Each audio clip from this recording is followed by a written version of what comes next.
Selamat bertemu kembali dengan tetap menggunakan semangat pagi sekalipun. Kita berada pada akhir pekan terakhir, Sabtu 25 September 2021. Kita akan bersama-sama menyatukan hati, menyatukan pikir, menyatukan kehidupan dalam persekutuan doa anggota keluarga Allah. Kita akan memulai dengan terlebih dahulu meninggalkan keramaian dunia, menenangkan hati, meneduhkan pikiran di dalam saat teduh sejenak.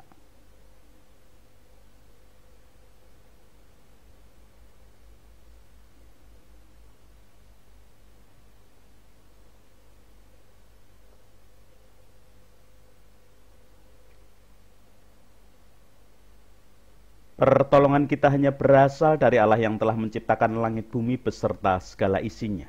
Kasih karunia dan damai sejahtera yang dari Allah Bapa kita dan Tuhan Yesus Kristus ada pada saudara sekalian. Amin.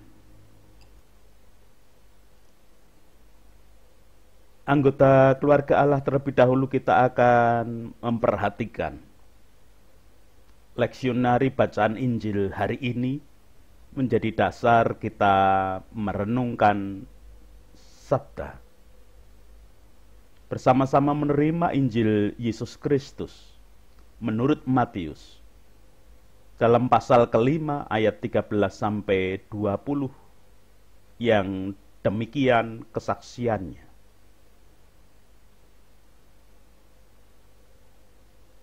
Kamu adalah garam dunia. Jika garam itu menjadi tawar, dengan apakah ia diasinkan? Tidak ada lagi gunanya selain dibuang dan diinjak orang. Kamu adalah terang dunia.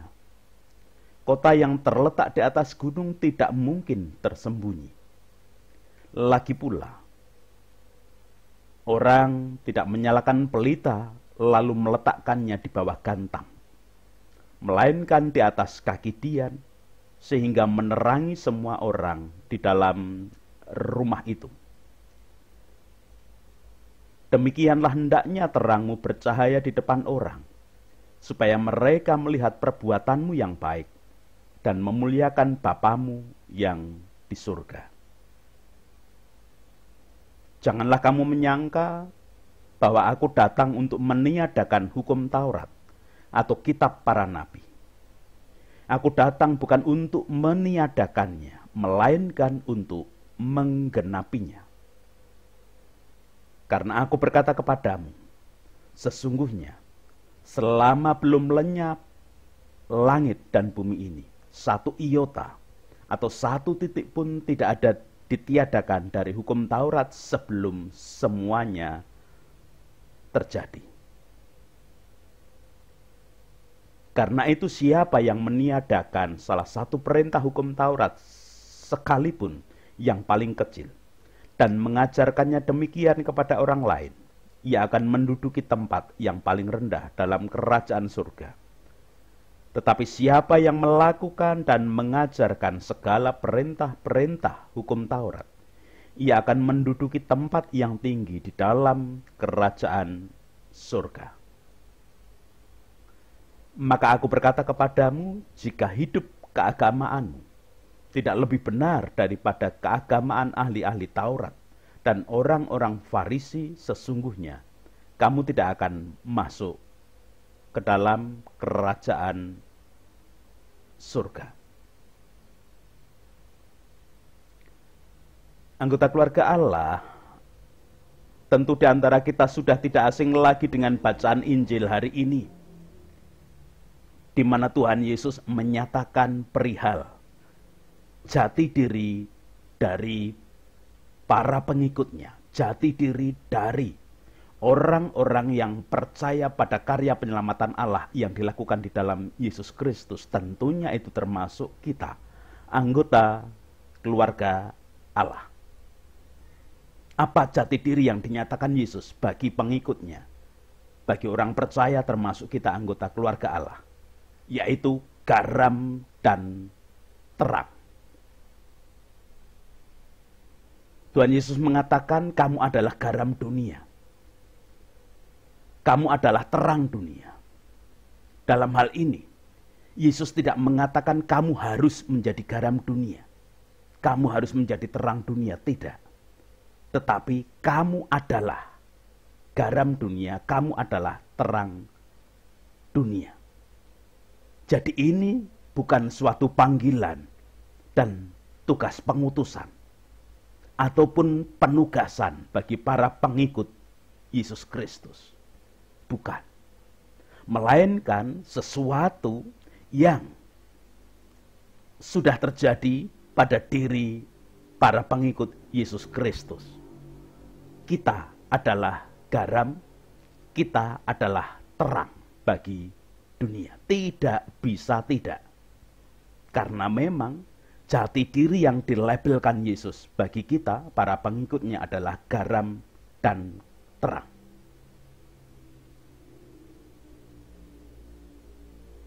Siapa yang merasakan manfaat dari garam dan terang itu? Yang merasakan manfaatnya adalah dunia, bukan diri sendiri. Anggota keluarga Allah yang pertama tentang garam. Ketika para pengikut Yesus diberi label jati diri sebagai garam, Tuhan Yesus langsung memberikan peringatan perihal jika sudah tidak berfungsi, hanya akan dibuang dan diinjak. Ayat 13 bagian B dan bagian C dikatakan demikian. Jika garam itu menjadi tawar, dengan apakah ia diasinkan? Tidak ada gunanya lagi selain dibuang dan diinjak orang. Ini berarti jati diri yang disematkan Yesus bagi para pengikutnya, termasuk kita, orang percaya dan anggota keluarga Allah, adalah sangat penting. Melabelkan, memberi nama, ini adalah garam, tetapi langsung memberikan peringatan. Kalau tidak ada asinnya, dibuang dan diinjak orang.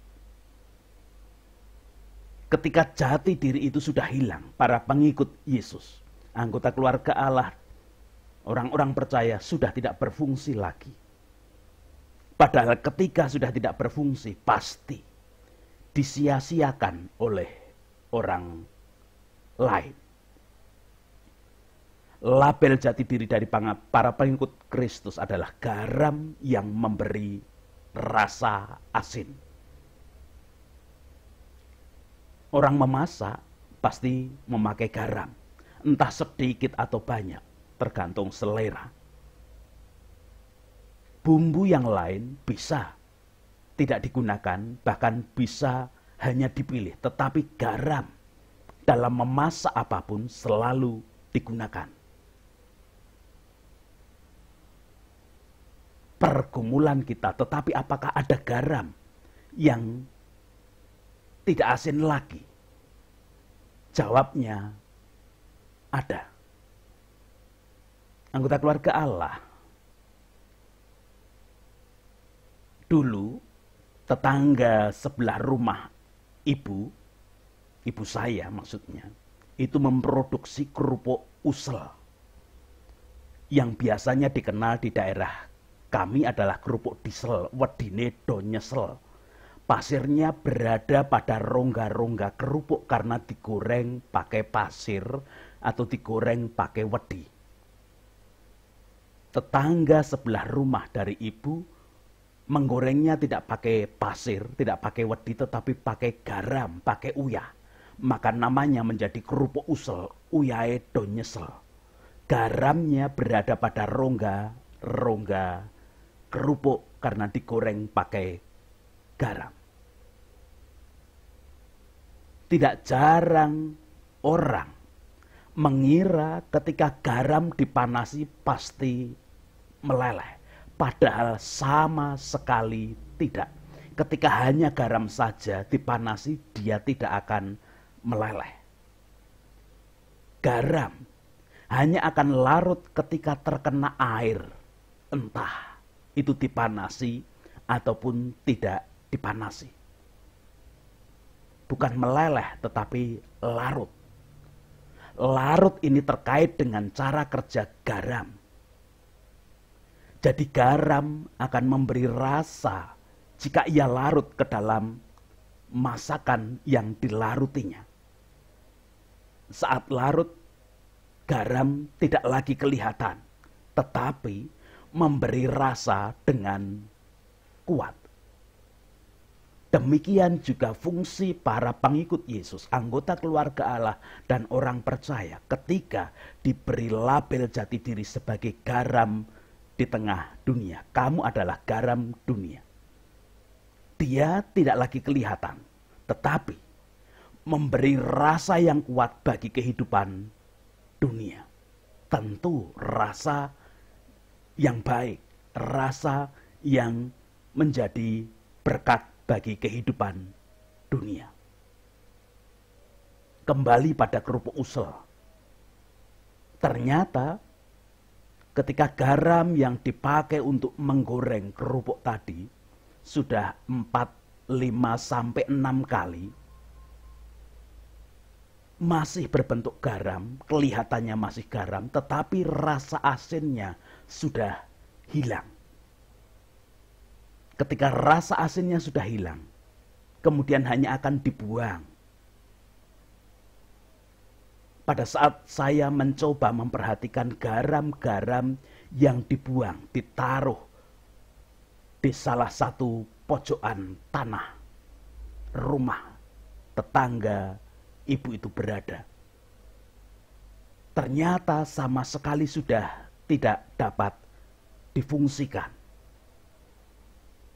Garam hanya akan semakin mengeras. Dalam hal ini masih bermanfaat kotoran kambing atau sampah dedaunan yang bisa menjadi pupuk. Garam sudah tidak bisa dijadikan apa-apa. Kalaupun ditaruh di tanah, biasanya tanah kemudian ikut mengeras dan tidak bisa ditanami lagi. Makanya saya mengatakan masih bermanfaat kotoran kambing dan sampah dedaunan.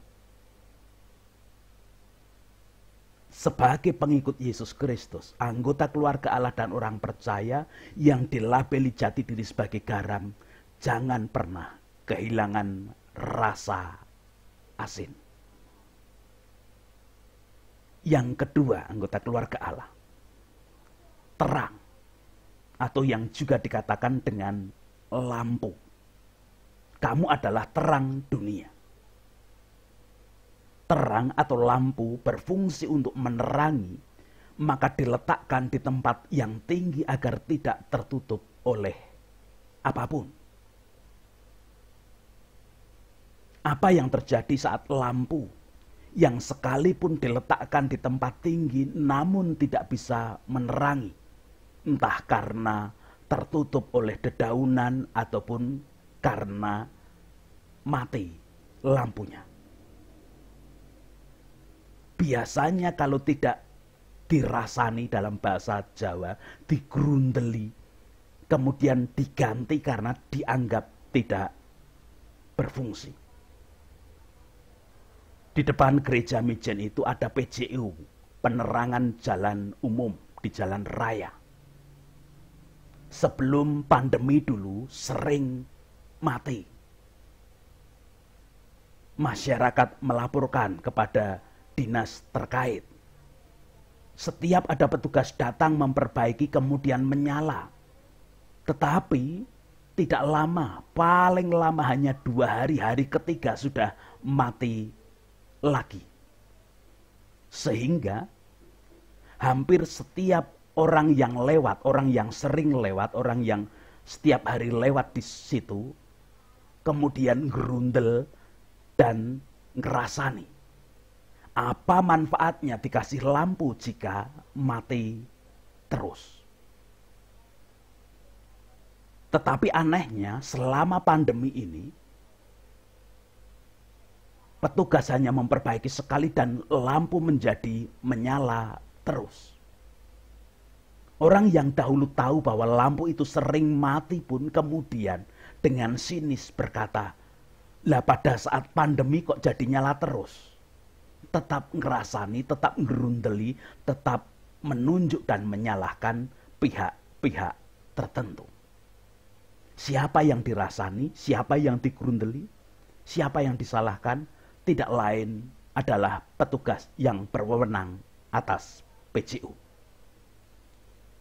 Demikian juga pengikut Yesus, anggota keluarga Allah, orang percaya yang diberi label jati diri sebagai terang dunia. Kamu adalah terang dunia. Saat tidak berfungsi, tentu yang pertama kali dirasani, yang pertama kali digerundeli, bahkan disalahke adalah yang memberikan label, yang memasang label, kamu adalah terang dunia. Siapa? Tidak lain dan tidak bukan adalah Yesus.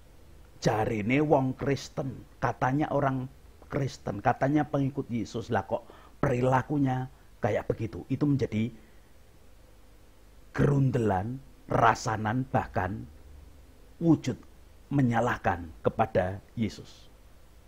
Dan tentu saat Yesus sudah tahu bahwa lampu itu tidak berfungsi lagi, pasti akan dibuang dan diganti oleh yang berfungsi.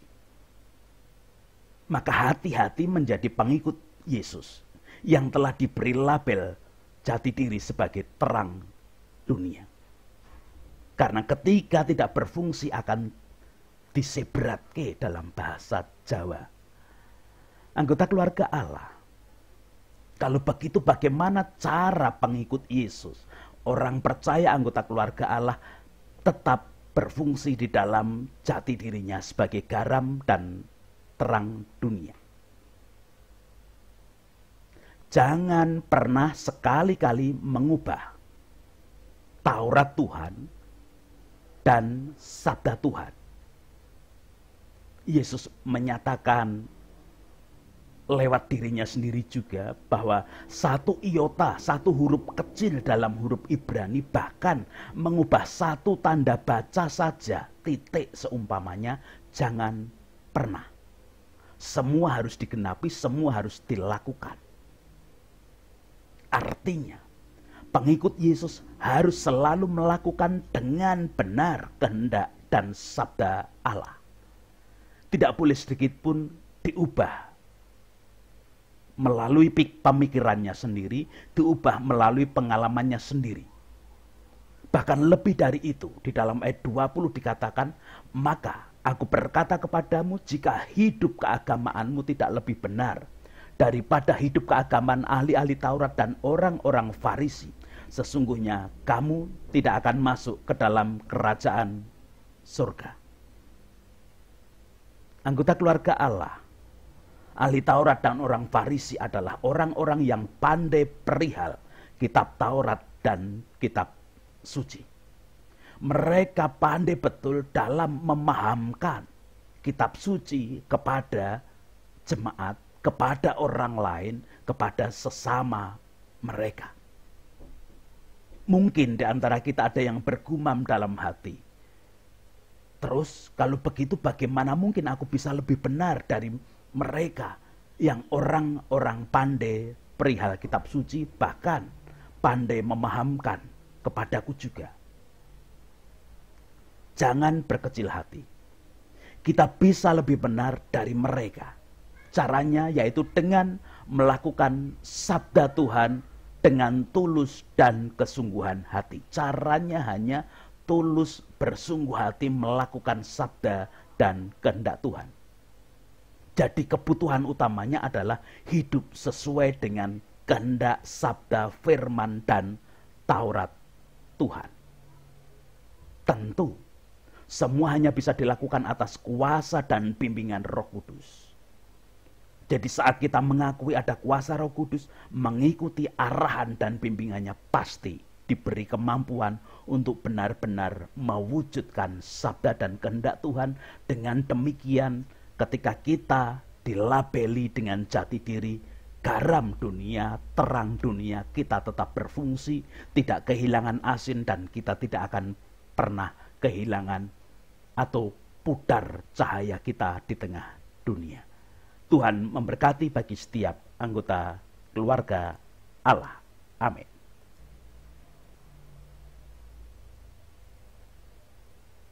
Kita akan berdoa bersama. Puji, hormat, dan syukur kemuliaan hanya bagi nama Bapa yang hari ini menyatakan sabda bagi kami. Kami diingatkan tentang jati diri kami sebagai garam dan terang dunia, di mana kami harus tetap mewujudkan fungsi itu, karena sebenarnya fungsi itu berasal dari Allah. Asin tentang kehidupan yang baik itu hanya berasal dari sabda dan Taurat Tuhan yang kami wujudkan, kami lakukan. Cahaya yang menerangi kehidupan dunia juga berasal dari sabda Taurat Tuhan yang selalu kami lakukan, sehingga itu menjadi kebaikan bagi dunia. Tolong dan layakkan kami untuk selalu menjadi garam dan terang yang baik, karena Engkau melalui Roh Kudus melayakkan kami mewujudkannya. Apapun keadaan kami hari ini, kami menyerahkan seutuhnya hidup.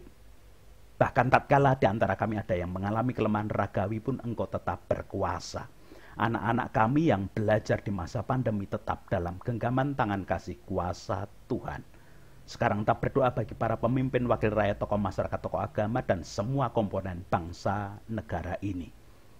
Kuasa-Mu nyata bagi kehidupan, kuasa-Mu nyata bagi seluruh apa yang dilakukan oleh aparat pemerintahan, petugas kesehatan, aparat keamanan bersama-sama dengan masyarakat dan siapapun komponen bangsa negara ini. Bangunan kerukunan, bangunan toleransi juga tetap kami haturkan ke dalam tangan kasih kuasa-Mu.